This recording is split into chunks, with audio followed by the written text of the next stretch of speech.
Welcome to Autism Tips and Tools, where we highlight the best practical guidance from previous episodes of Autism Knows No Borders. Whether you're a self-advocate, a family member, or a service provider, there's something here for you. I'm Rachel Harmon, a professional in the field of autism services, outreach, and advocacy. And the following clip is from my conversation with Andrew Komarow, a certified financial planner and certified neurodiversity professional. He's also the founder of Planning Across the Spectrum, a company that specializes in helping individuals, families, and employers of people with autism and other disabilities to pursue financial independence. Listen to how Andrew helps his autistic clients with budgeting, encouraging them to acknowledge their present financial capabilities and maintain a positive attitude.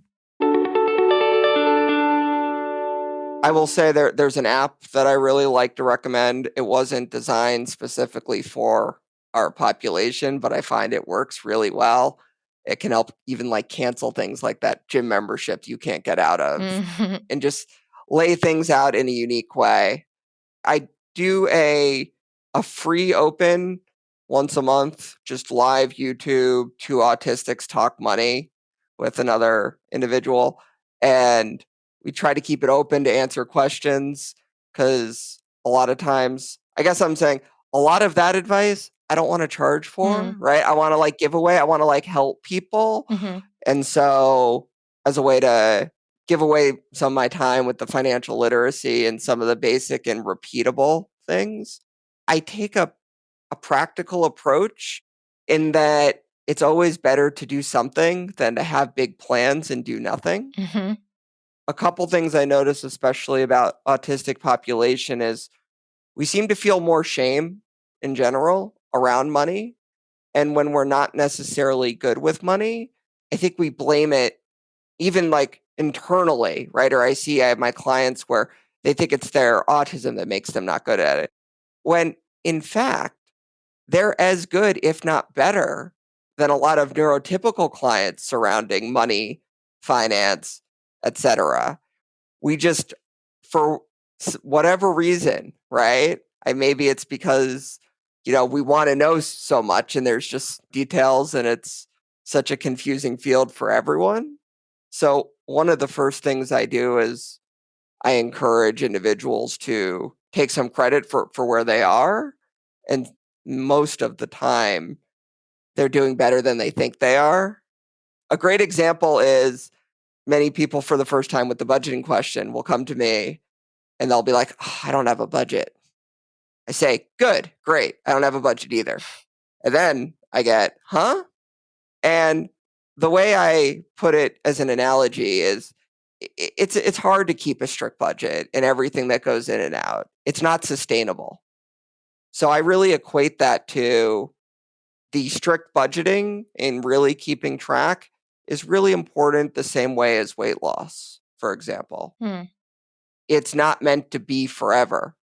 A budget should be to then develop the good habits to do what you're doing consistently. So, for example, many individuals who exercise and eat well wouldn't consider themselves on a diet per se, with keeping track of everything that they're doing. They know when they're doing well and they know when they're not, right? And if they have those good habits, they don't consider themselves on a diet, right? You may need one to get there. I think with money and budgeting, we need to look at it the same way, that the goal should be not to have a budget. The goal should be to develop habits, to automate as many things as possible, because a budget can be a lot of work. We can run out of things to do in the day, right? And just executive functioning and just forget, and it's last on the list and it gets behind and buried. So I find that's why it's important. That's why I recommend this app called Truebill, because it'll say, oh, you spent more on this month on this than last month. Okay, thank you for that. I can spend a little less next month on this subject, this area.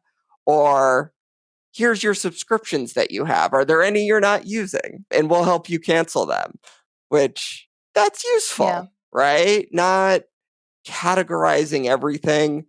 I said, I like people to keep it simple, like a Go figure. A basic rule to follow. Yeah. Could you share an example of a success story of one of your clients reaching their goals? So I had someone reach out to me.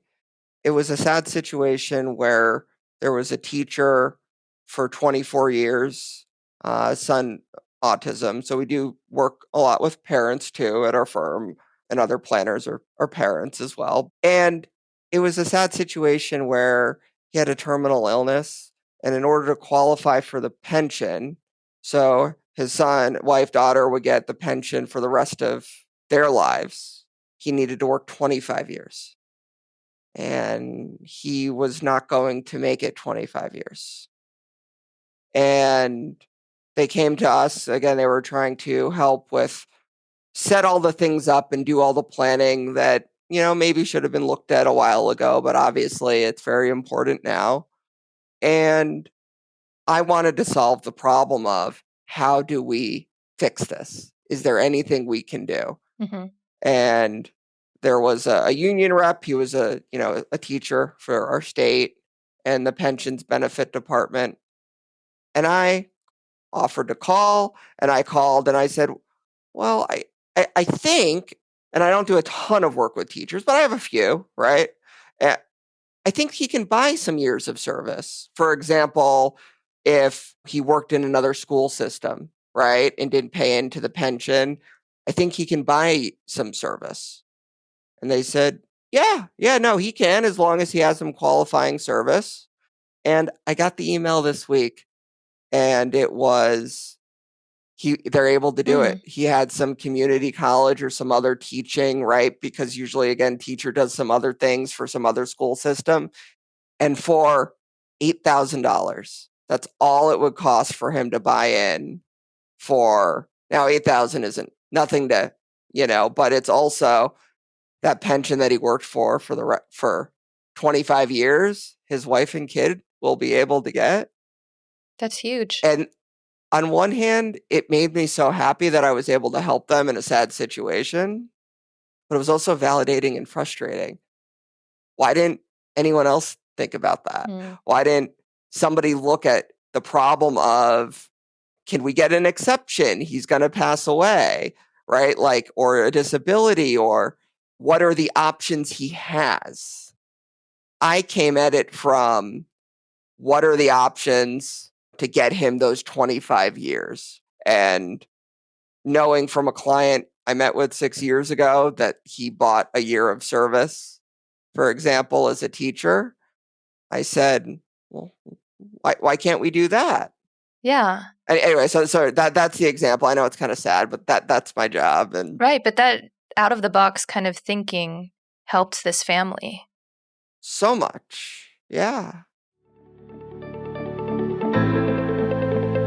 Thanks for tuning in to Autism Knows No Borders. Would you like to hear more tips on how to manage your finances? Follow the link in the show notes for the full conversation, and be sure to subscribe for more stories from people connected to autism, inspiring change and building community. Let's work together to transform how the world relates to autism. Thanks for listening. Take care.